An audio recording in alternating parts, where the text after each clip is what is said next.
It's in the pulpit. Good morning. Good morning. It's good to see you all here.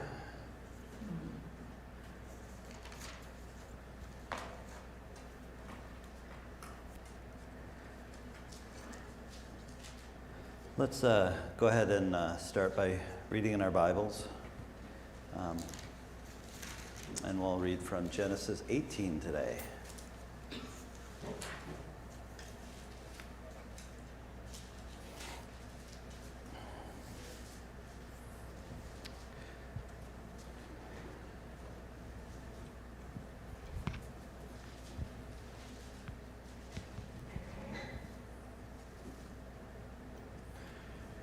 All right, Genesis 18. Now the Lord appeared to him by the oaks of Mamre while he was sitting at the tent door in the heat of the day. When he lifted up his eyes and looked, behold, 3 men were standing opposite him. And when he saw them, he ran from the tent door to meet them and bowed himself to the earth and said, My Lord, if I have found favor in your sight, please do not pass your servant by. Please let a little water be brought and wash your feet and rest yourselves under the tree. And I will bring you a piece of bread that you may refresh yourself. After that you may go on, since you have visited your servant. And they said, So do as you have said. So Abraham quickly hurried into the tent to Sarah and said, Quickly, prepare 3 measures of fine flour. Knead it and make bread cakes. Abraham also ran to the herd and took a tender and choice calf and gave it to the servant, and he hurried to prepare it. He took curds and milk and the calf which he had prepared and placed it before them, and he was standing by them under the tree as they ate. Then they said to him, Where is Sarah your wife? And he said, There in the tent. And he said, I will surely return to you at this time next year, and behold, Sarah your wife will have a son. And Sarah was listening at the door which was behind him. Now Abraham and Sarah were old, advanced in age. Sarah was past childbearing. Sarah laughed to herself, saying, After I have become old, shall I have pleasure? And my Lord being old also. And the Lord said to Abraham, Why did Sarah laugh, saying, Shall I indeed bear a child when I am so old? Is anything too difficult for the Lord? At the appointed time I will return to you at this time next year, and Sarah will have a son. Sarah denied it, however, saying, I did not laugh, for she was afraid. And he said, No, but you did laugh. Then the men rose up from there and looked down toward Sodom, and Abraham was walking with them to send them off. The Lord said, Shall I hide from Abraham what I am about to do? Since Abraham surely will become a great and mighty nation, and in him all the nations of earth will be blessed. For I have chosen him so that he may command his children, and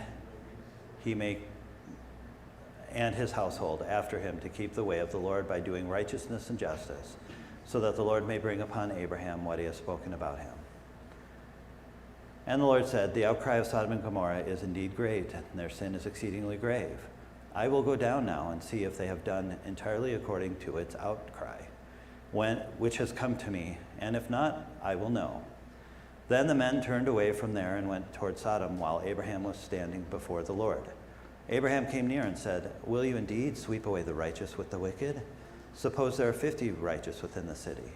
Will you indeed sweep away and not spare the place for the sake of 50 righteous who are in it? Far be it from you to do such a thing, to slay the righteous with the wicked, so that the righteous and the wicked are treated alike. Far be it from you. Shall not the judge of all the earth deal justly? So the Lord said, If I find in Sodom 50 righteous within the city, then I will spare the whole place on their account. And Abraham replied, Now, behold, I have ventured to speak to the Lord, although I am but dust and ashes. Suppose the 50 righteous are lacking 5. Will you destroy the whole city because of 5? And he said, I will not destroy it if I find 45 there. He spoke to him yet again and said, Suppose 40 are found there. And he said, I will not do it on account of the 40. Then he said, Oh, may the Lord not be angry, and I shall speak. Suppose 30 are found there. And he said, I will not do it if I find 30 there. And he said, Now behold, I have ventured to speak to the Lord. Suppose 20 are found there. And he said, I will not destroy it on account of the 20. Then he said, Oh, may the Lord not be angry, and I shall speak only this once. Suppose 10 are found there. And he said, I will not destroy it on account of the 10. As soon as he had finished speaking to Abraham, the Lord departed, and Abraham returned to his place. Let's bow in prayer. Father, as we consider your words here, I just pray that you would bless our study, our worship, as we learn from your words. And just pray that you would bless this time, make it profitable for us, so that we may have the understanding you desire us to have. Guide my words and what is heard, so that only truth is understood. In your name I pray. Amen.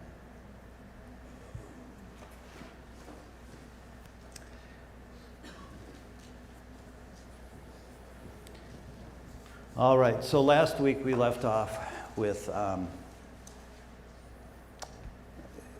God came and revealed his name as the Lord Almighty.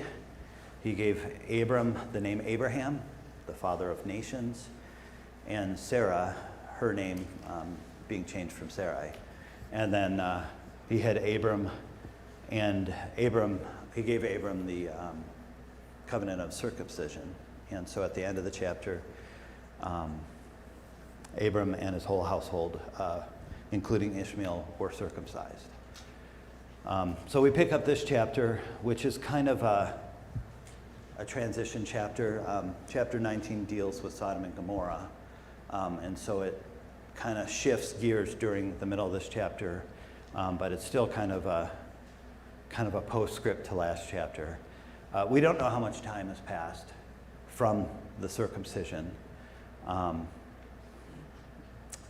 But if no time has passed, it puts this whole story in a new light, because Abram's doing a lot of running and walking in a state when he's in a state where it may not be that comfortable. Again, I don't want to read that into the story. It's just a possibility.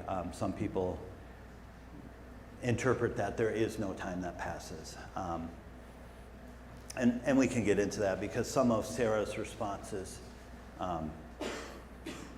we'll talk about that. So, verse 1, now the Lord appeared to him by the oaks of Mamre while he was sitting at the tent door in the heat of the day. So I think we get that context of, when did Abram settle by the oaks of Mamre? You recall?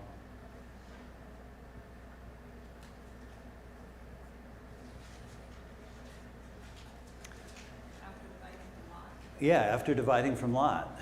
He divided from Lot. Lot went towards Sodom and Gomorrah, and Abram went another way. He eventually pitched his tent by the oaks of Mamre. He's been there ever since. So when the kings came and fought and took all the goods from Sodom and Gomorrah, including Lot and his possessions and his wife and family, Abram went and left the oaks of Mamre to fight that battle, came back, and he's been... So we know, at least in terms of years, he's been there 13, 14 years, possibly more,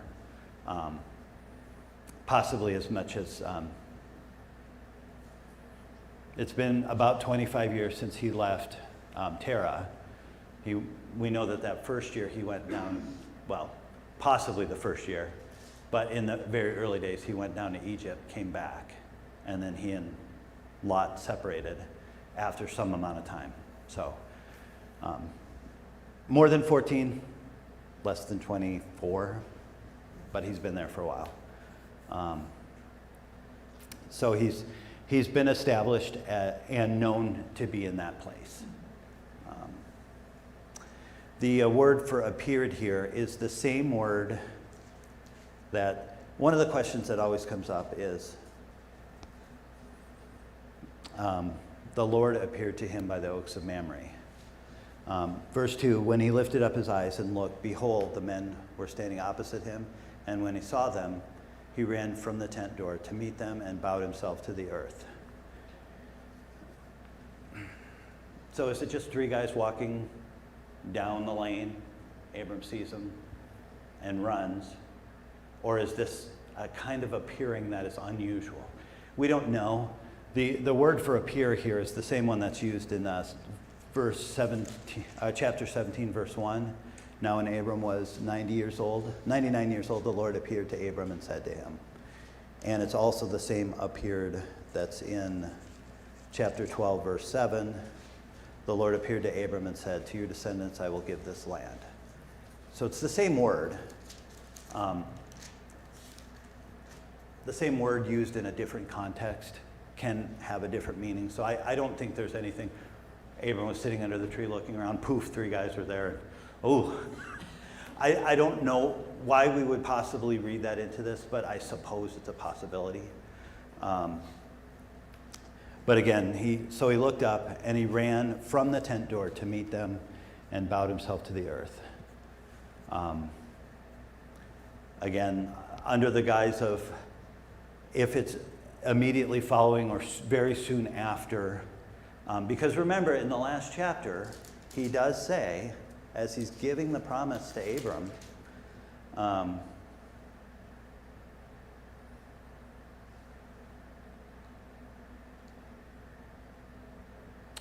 or does he not say within a year? Yes. Verse 21 of chapter 17. My notes are failing me because I didn't write this down. But my covenant I will establish with Isaac, whom Sarah will bear to you at this season next year. And so as we're going to see, God is again going to confirm by next year, I'm going to visit you, you will have a son. So presumably, this could be within days, hours, or it could have been, I suppose, weeks. I don't think it's reasonable to say it's months later. But same season, I suppose, could mean that his promise would come to fruition 15 months, right? If it's the very beginning of the season and she bears the son at the end of the season the following year. Anyway, all that to say, he's sitting outside. Maybe he's nursing his wounds. But he sees these 3 men, gets up and runs to them. I just can't imagine if that was the case. Hopefully, for Abraham's sake, that wasn't the case, but the possibility's there.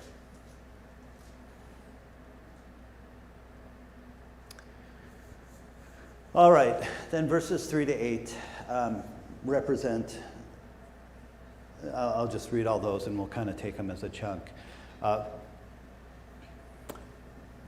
And so Abram says, my Lord, if now I have found favor in your sight, please do not pass your servant by. Please let a little water be brought to wash your feet and rest yourselves under the tree. And I'll bring a piece of bread, and you may refresh yourselves. After that you may go on, since you have visited your servant. And they said, so do as you have said. So Abraham hurried into the tent to Sarah and said, quickly prepare 3 measures of fine flour, knead it, and make bread cakes. Abraham also ran to the herd, took a tender and choice calf and gave it to the servant, and he hurried to prepare it. He took curds and milk and the calf which he had prepared and placed it before them. He was standing by them under the tree as they ate.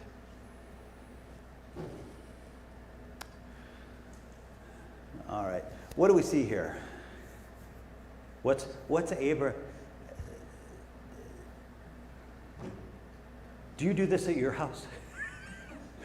Sit out on your porch, and anyone who walks by, you run and invite them in, and you make a meal.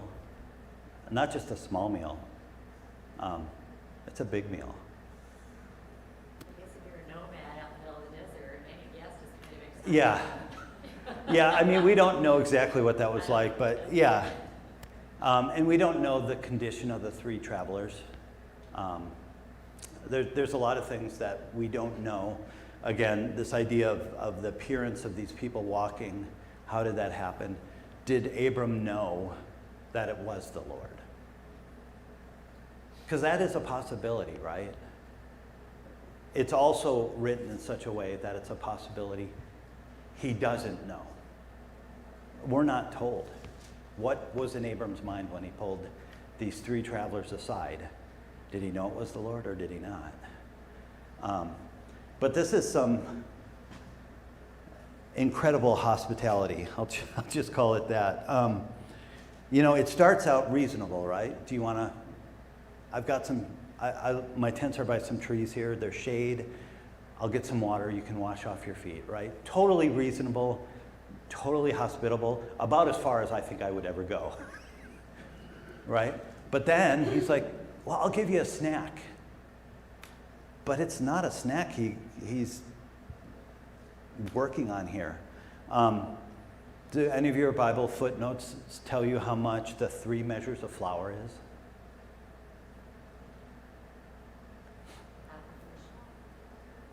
Yeah, it's more than a bushel of wheat. It's anywhere from 40 to 60 pounds of flour. Or if you're volume oriented and bushel doesn't mean anything to you, about 33 quarts of flour. And it's not like, oh, use the flour on the shelf. He says, make fine flour.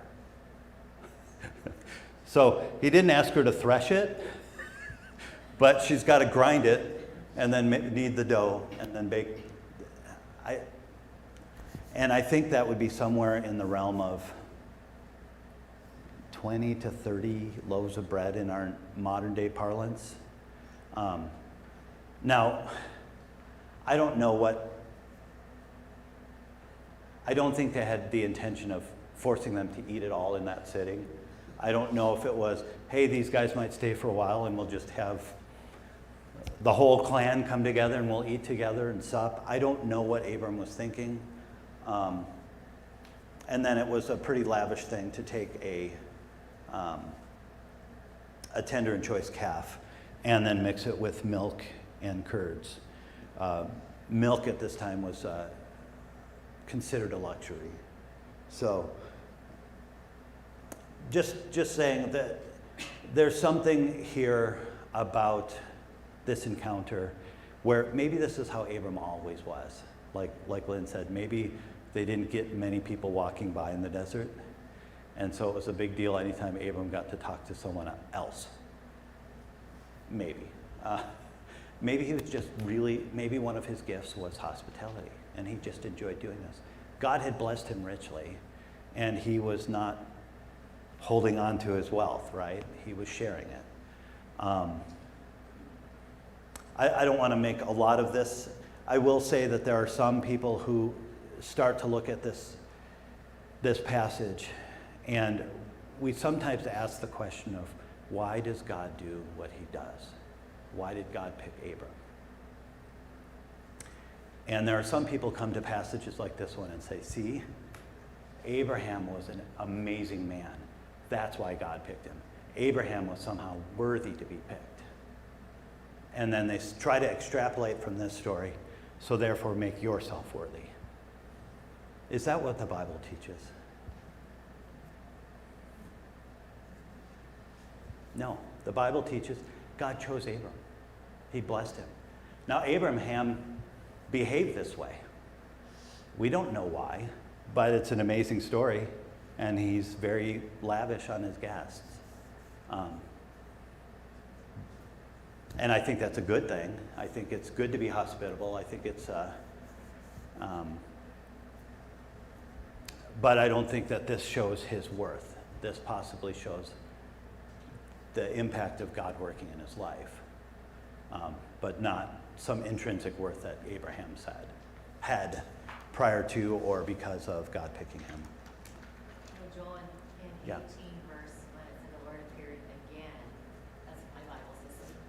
So he must have known it was him or not. I'm inclined to think that this is not how Abram treated every stranger that walked by. Yeah. I think he knew it was the Lord. I don't know how he knew. But I think, again, I think the timing, the fact that if it's right after or within just a couple days of, because we know, I mean, there's other stories in the Bible that talk about adults being circumcised, right? There's the time that Jacob's boys convince the neighbors to all get circumcised, and then they go and rout the town, right? It's a horrible story. Genesis 30-something, I think. And then there's the one where the Israelites, as they cross, just before they cross the Jordan, they all get circumcised. And there's several days of downtime. So I think it's reasonable to think that these happen in close succession, and somehow Abraham knew that it was the Lord, and in spite of his discomfort, he got up and ran and invited him. But there, again, that's my thoughts. It's not necessarily the only possibility. The other thing that I didn't call out is he was standing by them at the end of verse 8. He was standing by them under the tree as they ate. So Abraham took on the nature of a servant there, right? He didn't sit down and eat with them as equals. He was waiting by them. I don't know, the other thing, I don't know where these travelers were coming from or where they were going, but if he did this to every traveler, I'm guessing sometimes he came out to present the food and they were gone. Because it would take a long time to make 40 to 60 pounds of flour, then cook them, butcher the cow, prepare it, do all that stuff. We're not talking about, and we don't, I mean, maybe Abraham ran and told the people to do all these things and came back and then entertained his host. I don't know. But I'm just thinking if Abraham's running around helping to get all the stuff done, he'd come back and sometimes the visitors would be gone because they're like, yeah, we got an appointment we got to make. We're gone. Anyway, it's a different time, a different culture. I don't want to try to make it like it is today. This idea of the flour, though, I do want to pick up on that. So if you turn to 1 Samuel 1:24.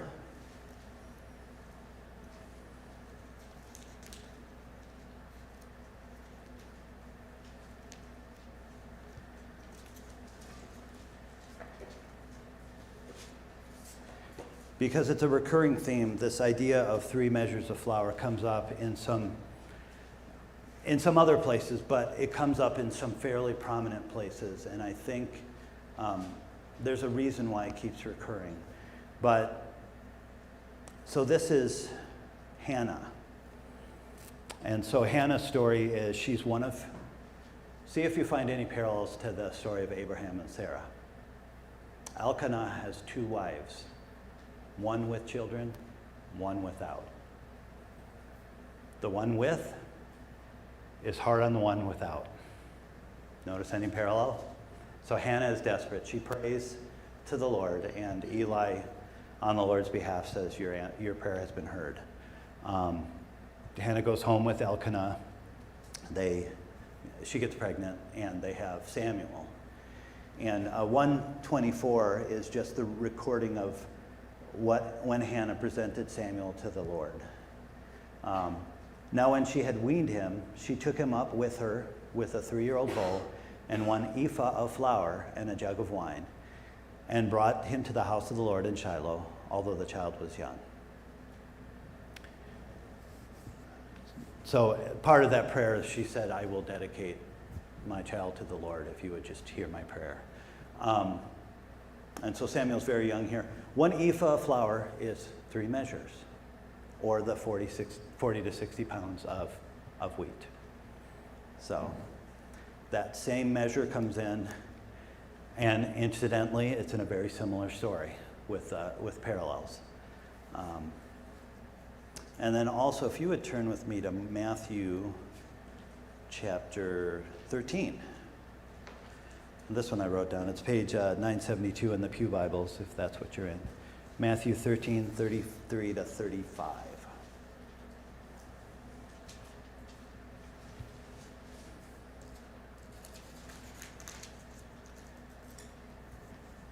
He spoke another parable to them. This is Jesus.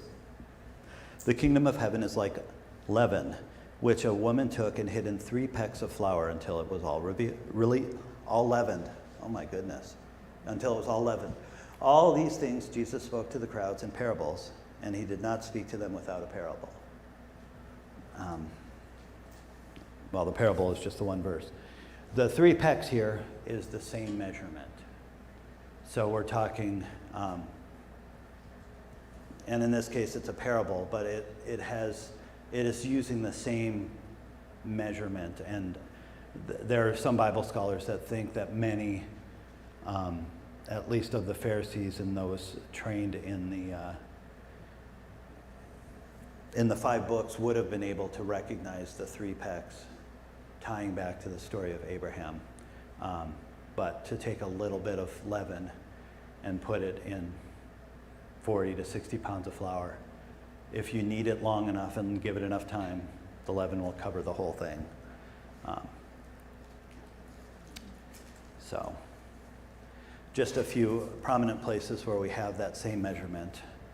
And it's clear in the other 2. So part of where I'm going here is it's really easy to read this story of Abraham and Sarah and say, they must have used a different measurement. It doesn't make any sense that Abraham would ask for that for 3 travelers, 3 visitors, right? Why would he ask to make that much bread? But since the Bible uses that same measurement over and over, and in other places it's clear that it's a gift to the Lord, or it's a sign of the kingdom, the measurement is what the measurement is. I don't know what Abraham was thinking. It seems like too much to me. Poor Sarah. That's a lot of work to ask for.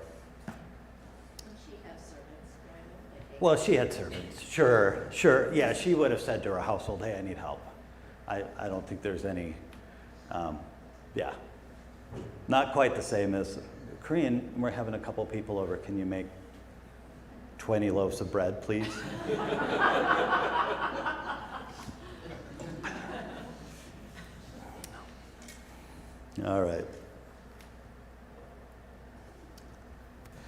All right, then to the heart of this. Then they said to him, this is verse 9, back in chapter 18. Where is Sarah, your wife? And he said to them, there in the tent. And I think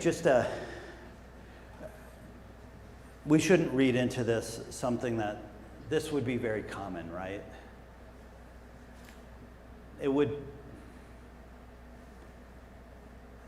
It still is actually common in the Middle East and like in Africa, like when our missionaries, like I've read some things written by David and the Narvisons. I'm forgetting her name. David and Sonia. And it's very common to, when they go and visit, the men will be sitting outside and the women will be sitting inside. So Sonia will go inside to talk to the women and the men will all sit outside. So this would not be an unusual answer. The question actually is kind of weird. Where is Sarah?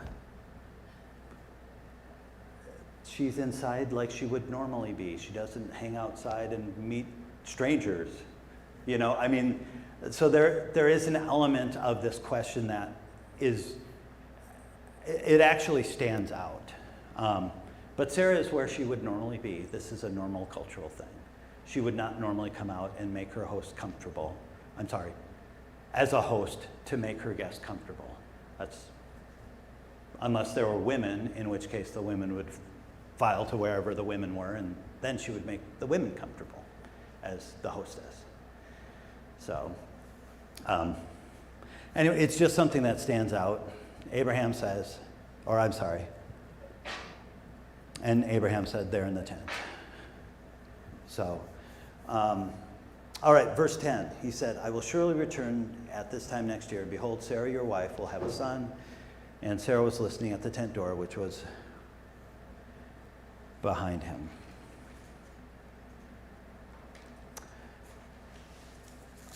And I'll just go ahead and read.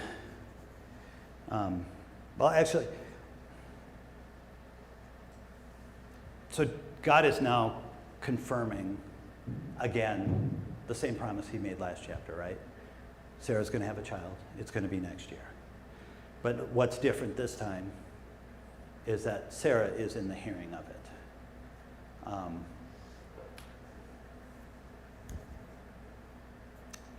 I'll just go ahead and read 11 to 13. Now Abraham and Sarah were old, advanced in age. Sarah was past childbearing.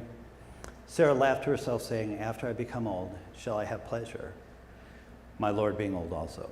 And the Lord said to Abraham, why did Sarah laugh, saying, shall I indeed bear a child when I am so old? one question I have as I read this, which we're not told, but I think there's two options. What are the two options for Sarah's knowledge at this point of this promise from last chapter? Right? Either Abraham told her, hey, guess what? God just told me an incredible thing. We're going to have a child next year. Or number two, he didn't say anything. Right? And so we don't know which it is, right? So when in verse 17, or verse 11, sorry, verse 10, when God says what he says in verse 10, we don't know Sarah's frame of mind as to what God had said in the prior chapter, because God was talking to Abram alone, right? So I guess there's the two possibilities. Yeah, Abraham just told me, I didn't believe him then, now, and I'm still thinking it's kind of crazy. Or this comes out of left field and it's a surprise. Because if it's the latter, right? If she didn't know, she's where Abraham was the last chapter, right? For 13 years, Ishmael has been the son of the promise. And this is a total surprise. And taken in the, it's well known at this point she's barren. So again, we don't know which it is. So I just list both as a possibility. Either way, it would seem she had a good belly laugh here.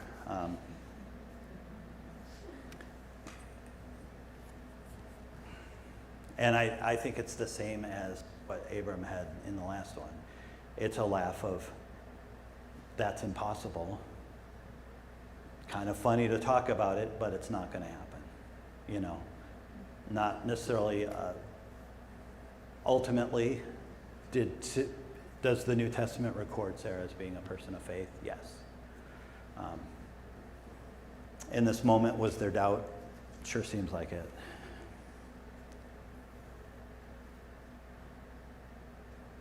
All right, and then 14, God says, is anything too difficult for the Lord? At the appointed time, I will return to you at this time next year, and Sarah will have a son.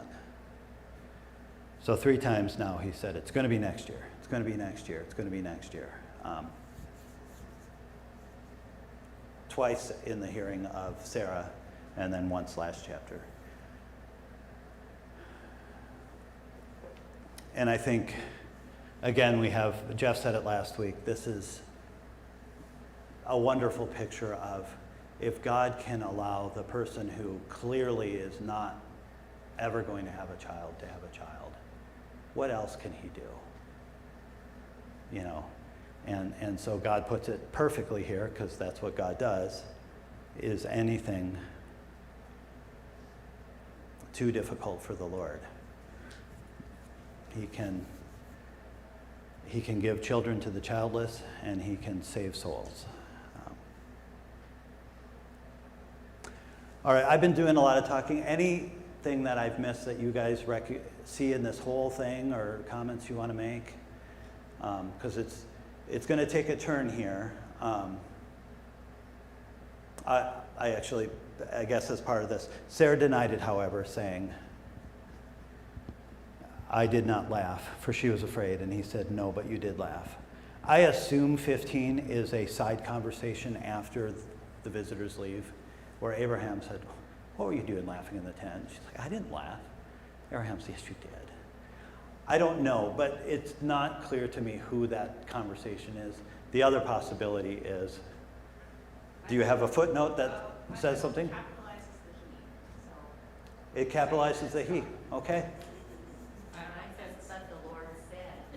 The Lord said, okay. I looked at several different, apparently I didn't look at all the translations I should have, or the footnotes. Okay, so that's the Lord then. But I don't know that conversation actually happened face to face. So I don't know if that was something she said in her heart, or it's just not clear how that conversation happens. So, all right. Anything else you want to correct me on? Just kidding. Anything else you see? So, these visitors, Yeah. are they collectively the Lord, or is it the Lord and two? I think it's the Lord and two angels. And I think if we were to go further, I would say it's probably a pre-incarnate.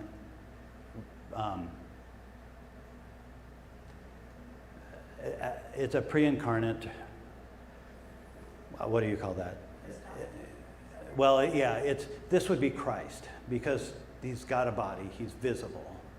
So it's not just it's not the Lord taking on some shape of like a burning bush or something, because it's a person. So it's a happening of the pre-incarnate Christ making himself known as the Lord. But ultimately, it really doesn't matter. The Godhead, they're all equal in might, majesty, power, wisdom, knowledge. So, however, that's not a hill I'm gonna do battle on. There's some people that just say, oh, this was God making himself visible, and it's God the Father. Okay, whatever. It's God. But I think the other two are angels. It kind of seems to allude to that later when it says in 19:1, now the two angels came to Sodom. Yes. And earlier it had said, now the men turned to go to Sodom while the Lord stayed with Abraham. Mm-hmm. So it kind of seems to say they're angels. Yep. Yeah, I think that's the standard.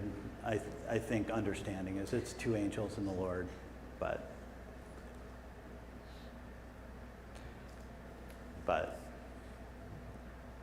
anything else?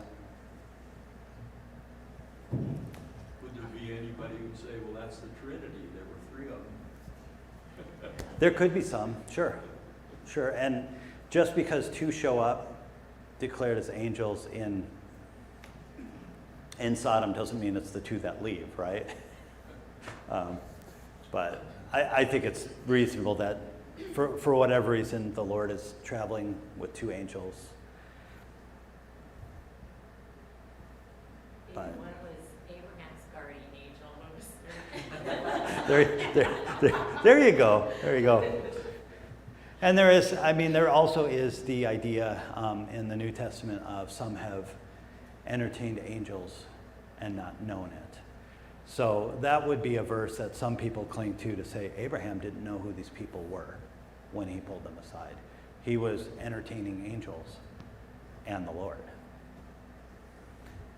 So there's lots of different interpretations. I don't think ultimately it is the Lord, and that whole business of being a good host and treating them lavishly is part of the story. But there's only so much that we know about that. That's what happened. What's important here is what the Lord is saying and the promise that the Lord is going to keep. A lot of the rest is all conjecture. Really? We don't know, right? Did he know it was the Lord? Maybe. Was he in pain? Maybe. But no matter what, he did feed them well. All right. Case here too, when Sarah's, when she lies, she didn't Yeah. laugh, and she was afraid. It just kind of shows that, and God knew that she had done that, but he still kept his promise. It wasn't Right. Like her actions weren't going to change what he said. Yeah. Yep, God keeps his promises. And I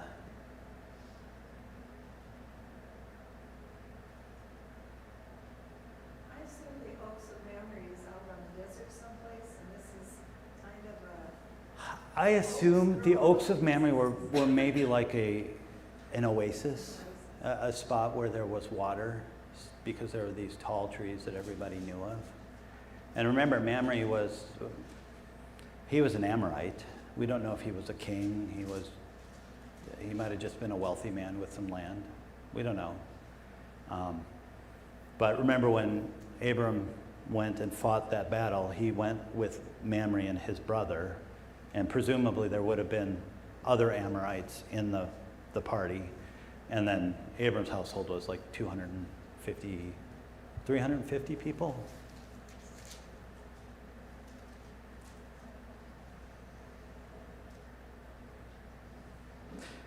$318. But yeah, so even what we see there too is, whatever Abram and Lot haven't moved since they split up. They're still in the same places. So. I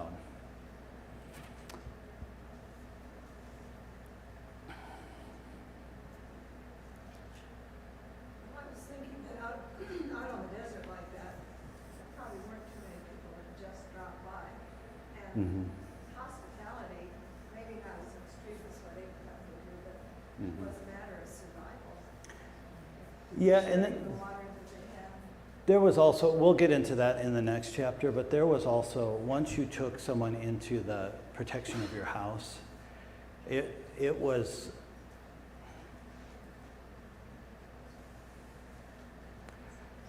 very different than here, right? We have friends over, and if they say one thing that offends us, you're out. Leave. Never come back, right? There, if you were brought into the household, you were protected. You were under you were treated as family, and if they were on the lam for something and someone was after them, you had to protect them. I mean, it was just a very different culture. Again, it's hard for us Westerners, Americans, to really understand kind of this cultural thing, because next chapter we're going to read what Lot does, and we're going to say that doesn't make any sense. Why would you do that? If you look in 19 verse 8, Lot, to protect the two people he's brought up into his house, who are the people want to take advantage of, offers his daughters to protect the people in his house. It defies what we would think is normal. Now, I don't know if that was really normal, but that was more of an Eastern thing, where you took it very seriously to say, I'm going to protect and treat these people like they're very important. But yeah, it seems the New Testament tells us that Lot was a righteous man, so we'll get into that next week. We are out of time. Just to close on, I won't read it, but verses 17 to 21, I think really gives us a little bit of an idea of the heart of God, right? Here's this guy, God's walking with Abraham physically, and God's having a monologue with himself, right? What should I tell Abraham? Abraham, I've promised him a lot of stuff. He, through his line, I'm going to do these wonderful, amazing things. Does Abraham need to know what's on my mind as it relates to Sodom? And he thinks about it, and he decides, I'm going to tell Abraham.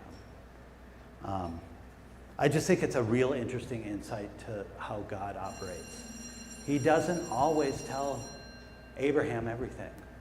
He doesn't always tell us everything.